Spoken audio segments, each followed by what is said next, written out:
What a wonderful day, grade 9 learners! How are you today? I hope you're doing great. It's me, Sir Eljay, your teacher in Physical Education 9.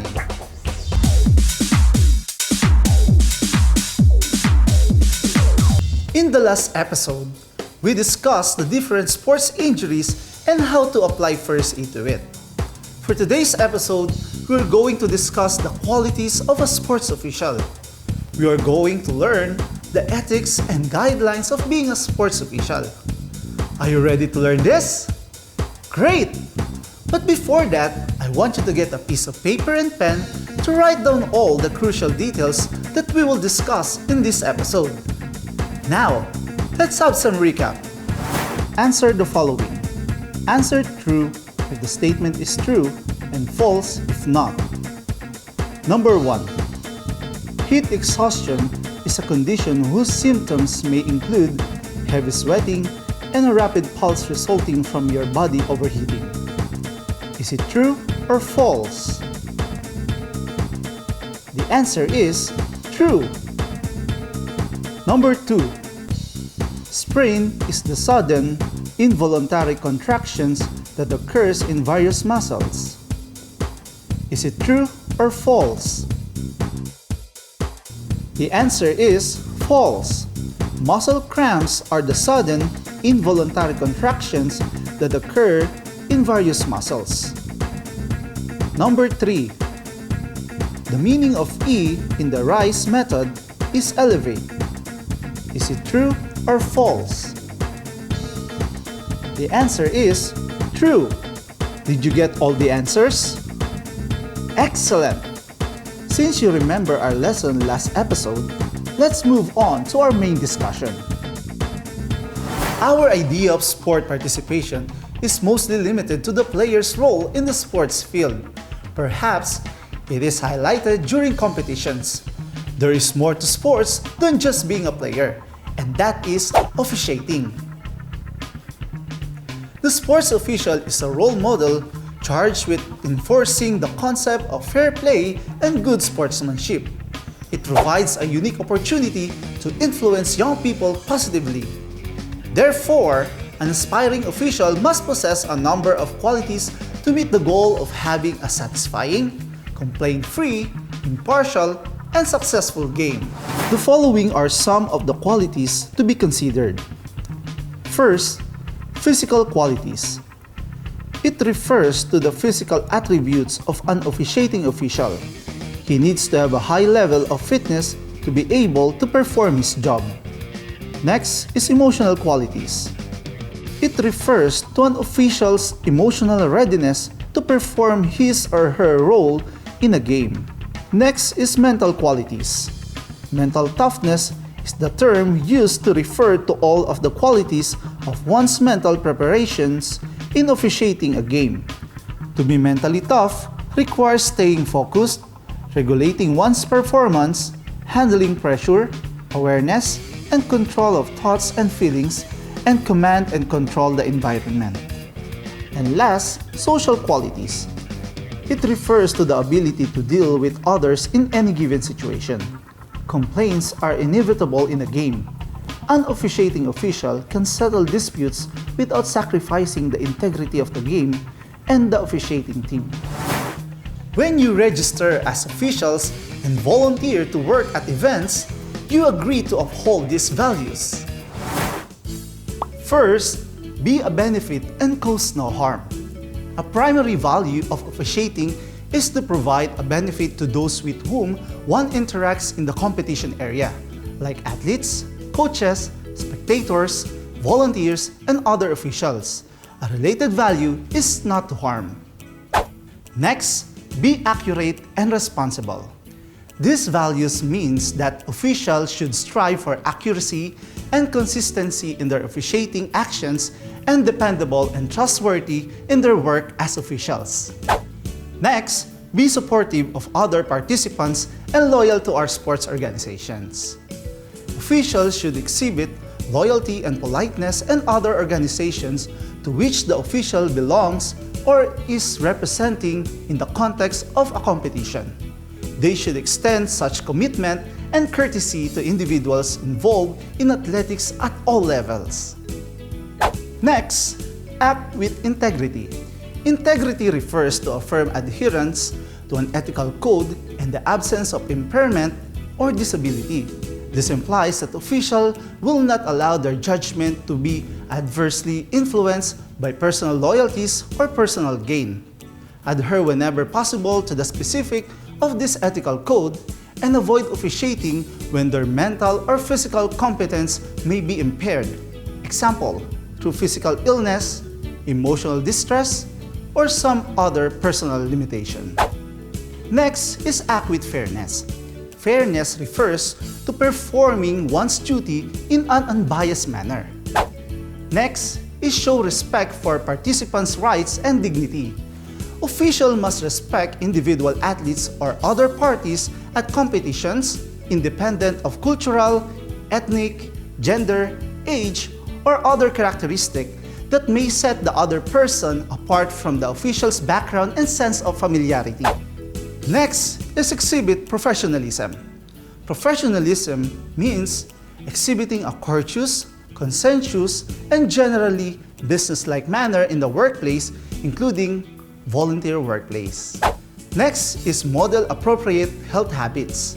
This value presumes that athleticism is part of a general healthy lifestyle. Next is adhere to legal standards. This means obeying the law. Last is protect vulnerable persons. In our society, we now recognize that some individuals, especially persons with disabilities, are more vulnerable to poor treatment because of their relative youth, mental or physical disability, or other characteristics that place them at a disadvantage. This code of conduct recognizes that such individuals may require special attention. Do you think you have the qualities and values of a sport official? Review the lesson again in our DepEd TV official YouTube channel and apply what you've learned. Now, let's have a short quiz. Number 1. Which of the following qualities show the ability of an official to stay focused despite stress and pressure? A. Physical qualities. B. Emotional qualities. C. Mental qualities. D. Social qualities.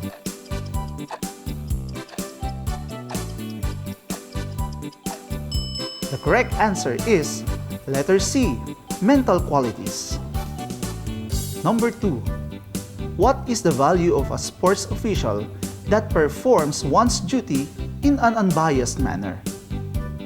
A. Exhibit professionalism. B. Act with integrity. C. Act with fairness. And D. Be accurate and responsible.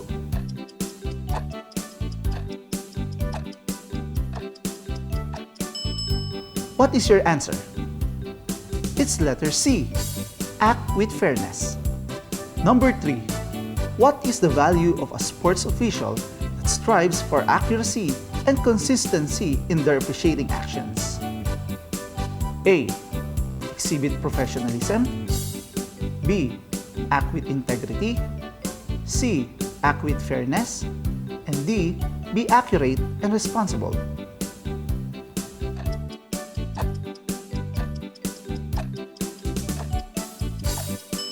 For this question, the answer is letter D. Be accurate and responsible. Number 4. Which of the following values should the official have when exhibiting a courteous, conscientious, and general business-like manner in the workplace? A. Exhibit professionalism. B. Act with integrity. C. Act with fairness. And D. Be accurate and responsible.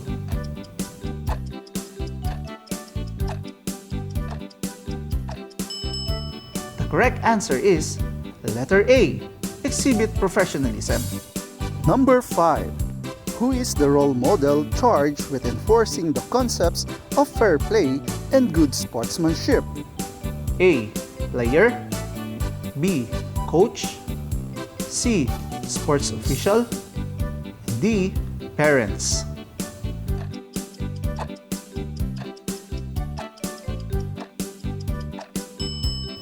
correct answer is letter C, sports official.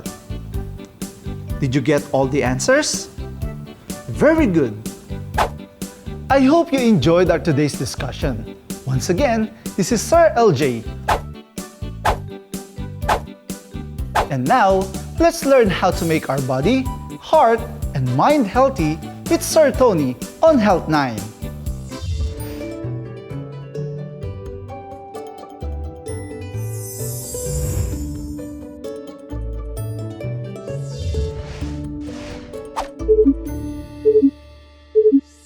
Great day to all of you, and thank you for staying on our educational channel, DepEd TV. Let us make your body, your heart, and your mind healthy. With me, Teacher Tony, your instructor for today. Join me as we discover more about communities and the environment here on our third learning episode. Together, we will shine here on Health Education 9.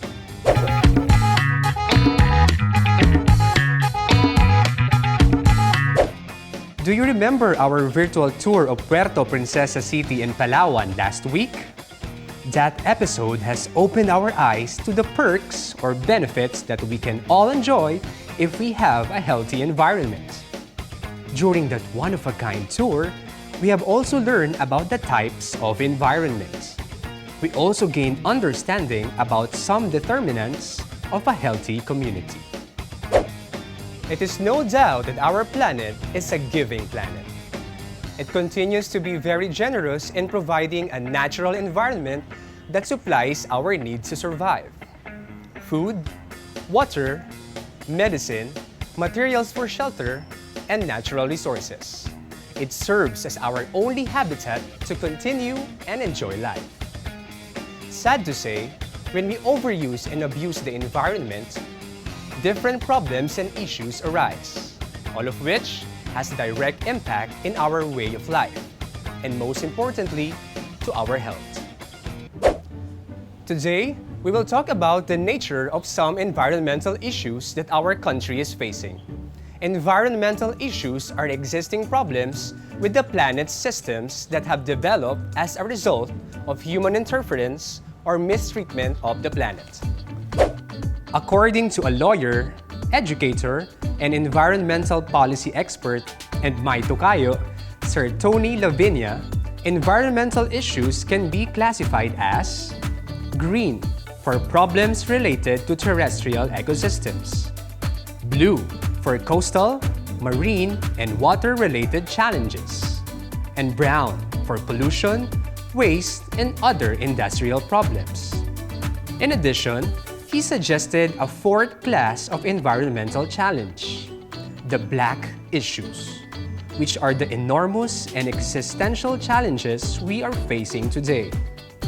These issues include climate change, extinction of species, large-scale mining, and big dam projects. To help you understand better the different issues affecting the environment and our health, let us imagine and feel that we are an environmental specialist. So what exactly an environmental specialist does? As experts in natural science, they determine the causes of environment problems and suggest practical solutions to it. They focus on using their skills and knowledge to help protect and improve the environment while also making a positive impact in human health and well-being. Discussing problems and issues is a bit serious and quite difficult to talk about. But don't worry, we will make it lighter by incorporating in our discussions comic characters that represent each of the environmental issues. One of your tasks is to guess the specific problem that each character represents based on their appearance and features. We will call their group the Echo Threats. Let us now meet these fictional villains and think of ways on how we can defeat them.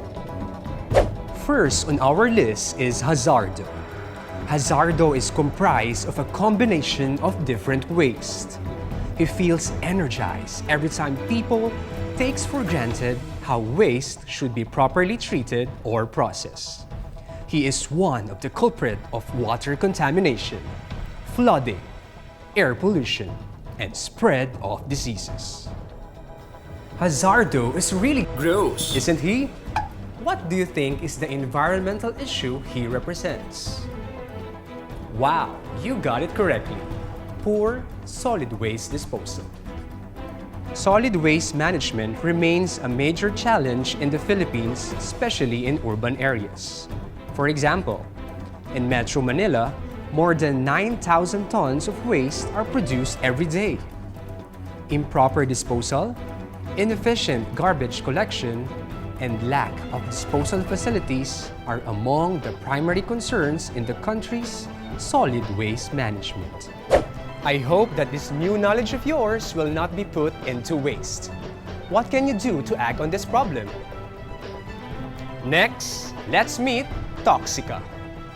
She originated from several water pollutants and toxic metals that accumulated in bodies of water through time.